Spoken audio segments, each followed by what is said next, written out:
पिछले दिनों रेल मंत्री ममता बनर्जी ने इस्तीफा दिया, मगर प्रधानमंत्री श्री अटल बिहारी वाजपेयी ने उनका इस्तीफा स्वीकार नहीं किया। इसी खबर के साथ खबरें खबरदार का ये चटपटा सफर।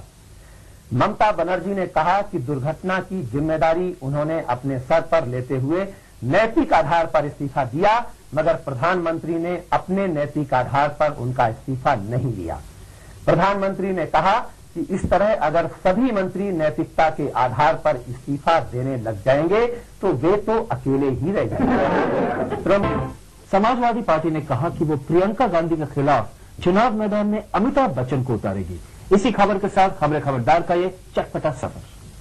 कांग्रेस प्रवक्ता ने कहा कि अगर अमिताभ प्रियंका गांधी के खिलाफ चुनाव लड़ने आएंगे तो वे बिग बी से स्मॉल बी हो जाएंगे। प्रियंका उनके दोस्त राजीव गांधी की बेटी है। शायद ये बात समाजवादी पार्टी ने नहीं सोची है। इधर समाजवादी पार्टी कांग्रेस की प्रियंका के खिलाफ अमिताभ का प्रचार कर रही है, तो उधर भारतीय जनता पार्टी अभिषेक बच्चन को लड़वाने का विचार कर रही है, ताकि सबकी तबीयत हरी भरी हो जाए। बाप नंबरी तो बेटा 10 नंबरी हो जाए। एक वोटर ने कहा कि अमिताभ के सामने कोई भी नेता नहीं टिक सकते हैं, क्योंकि केवल अमिताभ ही सबको करोड़पति बना सकते हैं। अमिताभ के प्रशंसकों ने कहा कि अमिताभ को चाहिए कि वे कला के माध्यम से ही लोगों के दिलों में अपना स्थान बनाएं, राजनीति के दलदल में अपनी टांग न फंसाएं, वरना वो फिर से करोड़पति से कुली नंबर 1 बन जाएंगे और शहंशाह नहीं बन पाएंगे। अमिताभ ने बताया कि उन्हें बार बार अमर सिंह जी कोच रहे हैं, इसलिए वो चुनाव लड़ने की सोच रहे हैं।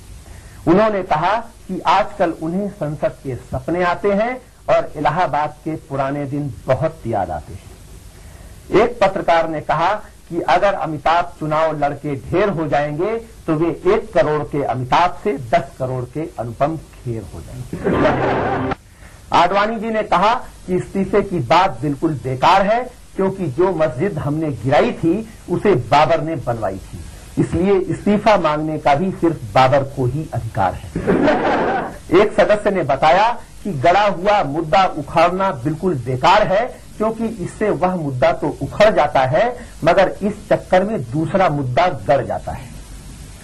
एक आरोपी मंत्री ने कहा कि अगर हम इस्तीफा देंगे तो प्रधानमंत्री उसे स्वीकार नहीं करेंगे, इसीलिए हम इस्तीफा देने से डर रहे हैं, क्योंकि प्रधानमंत्री आजकल किसी का भी इस्तीफा स्वीकार नहीं कर रहे हैं।